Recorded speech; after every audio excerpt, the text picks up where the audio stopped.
Thank you for joining me today, Dwayne the Realtor. Today's topic is market value. We'll be discussing what market value is and understanding the differentiation between market value, appraised value, and assessed value.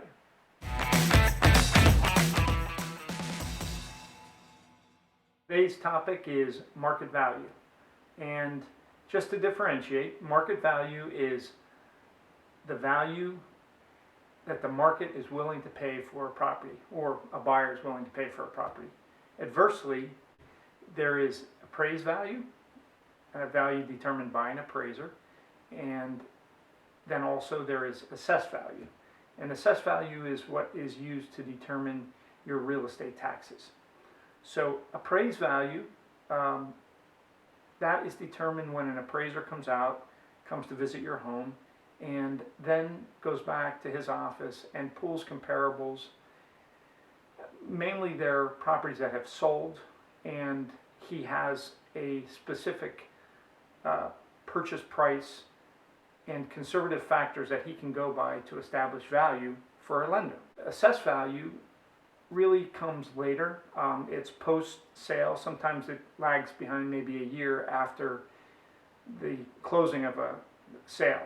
And the assessed value, basically it's school districts following up after a sale based on the fact that value has risen significantly, and there's an opportunity there for the school district to gain increased tax dollars to support the school system.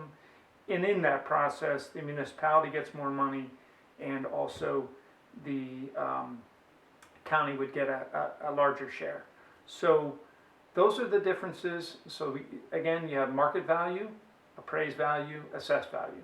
Realtors are generally dealing with market value and helping sellers to determine a list price, and also in helping buyers to determine a fair purchase price when making an offer on a home.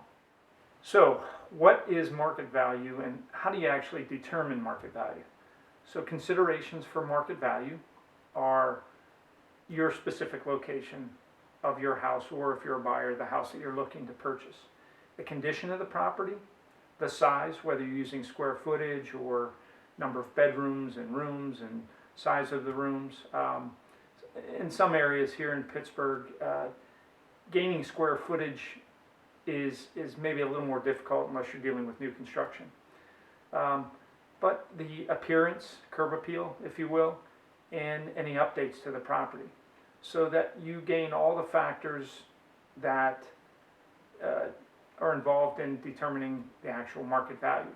You take that and you start looking at comparable sales. So in comparable sales, you're going to look at similar properties within a certain timeline, a certain radius of the subject home. If, such as the case now, it's a seller's market, you want a much tighter timeline. 3 months would be a long time. In a time when it's a little more relaxed and there are more properties on the market, larger inventory, then you can actually expand the timeline a little more, maybe 3 to 6 months, and still achieve accurate market values or accurate market ranges for value.